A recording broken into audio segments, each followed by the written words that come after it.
Previously on 30 in 30, I actually liked Seattle. They were kind, cared about their fans, community, and I even went to a soccer game. You win this time, Seattle.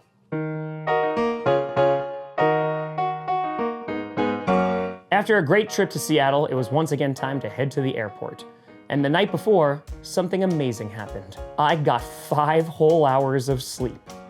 On the couch, but hey, 5 hours is 5 hours.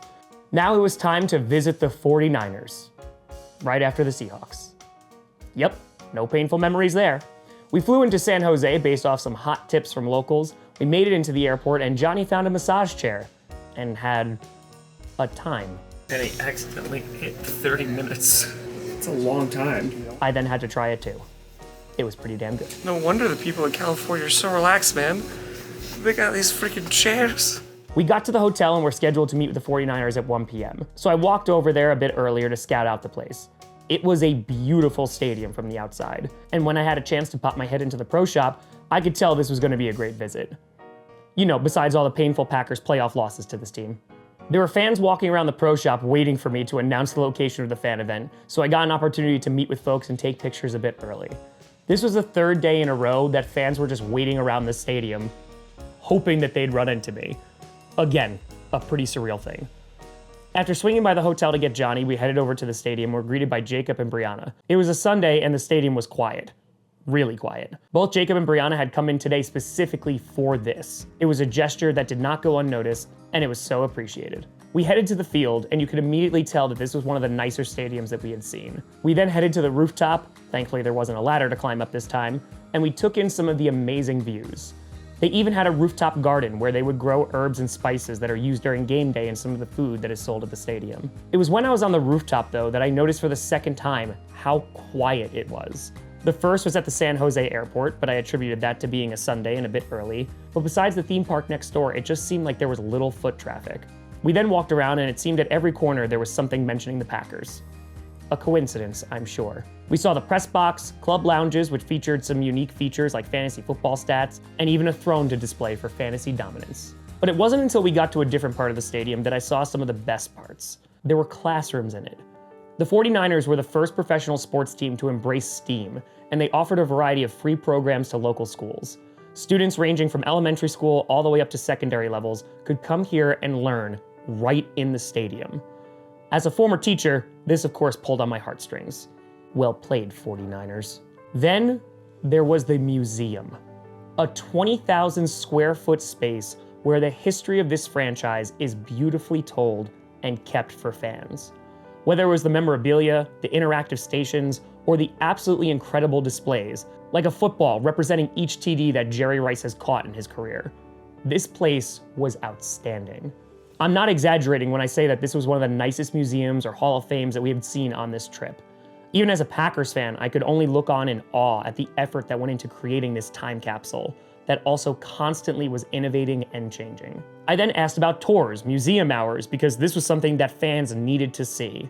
And it was then that I got my answer as to why it had been so quiet. As of right now, the museum is only open during stadium events or on game day. I asked why, and everything then started to make sense. Of course, the 49ers stayed in the Bay Area, but they moved from Candlestick Park down to Santa Clara, a move that for some of the locals is still a bit painful. But their team is still here. It's just a little further down the road. So that was one small reason for the lack of traffic. But the biggest one was COVID. You see, pre-COVID, Levi's Stadium had a restaurant. The museum was open throughout the week, and stadium tours were also more abundant. Then COVID hit. The restaurant closed, and by the time things returned to somewhat normal, the cost of opening it back up again was too high. Because it wasn't just things inside the stadium that had changed. The surrounding area did as well. Local shops and businesses closed, and the area surrounding Levi's Stadium was now offices, and didn't really offer a reason besides games to come to the surrounding area, minus the theme park. So this museum, one of the best I had seen, was only being seen by fans a handful of times a year, which quite honestly, was pretty damn sad. However, the near future looks to change that. It was when we were on the roof that I saw construction sites. Development is already underway to make the surrounding area an entertainment destination. Shops, restaurants, and other businesses are planned right across the street.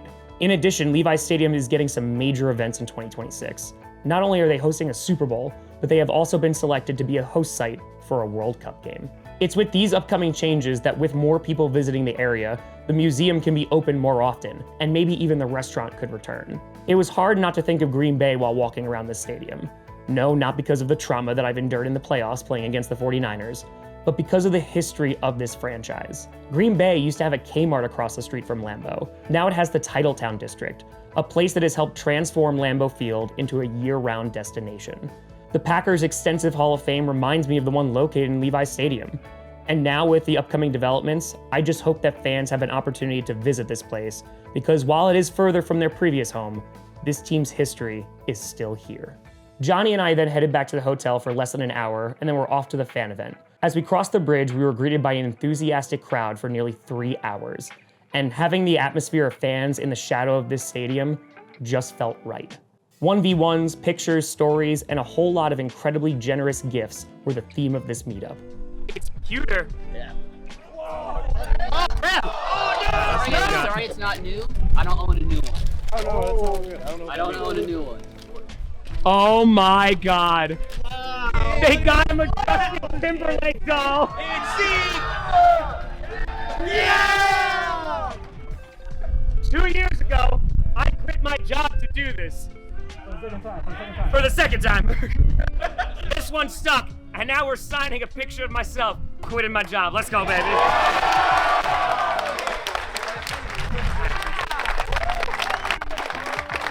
I had purchased a 49ers faithful jersey to auction off, but the crowd was one of the most generous yet.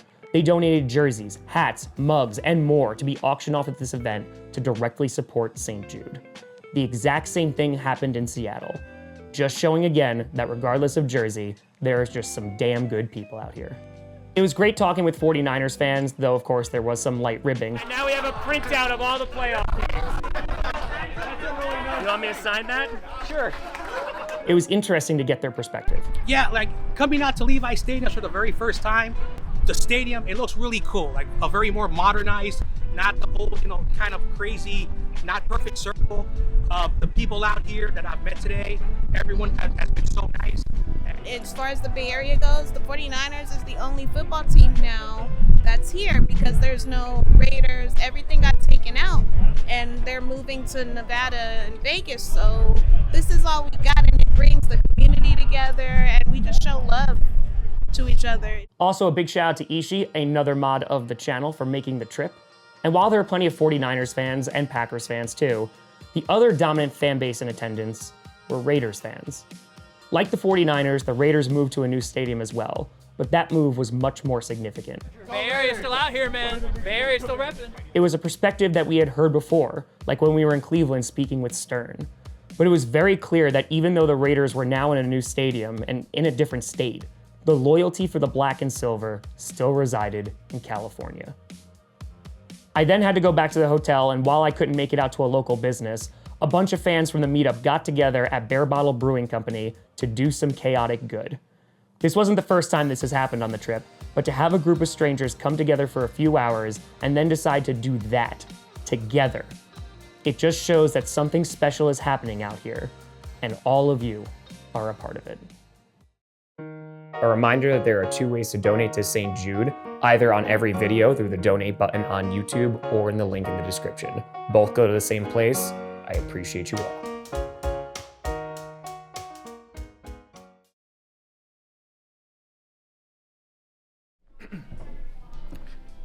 Devontae, please come back. Please. Please come up. Please.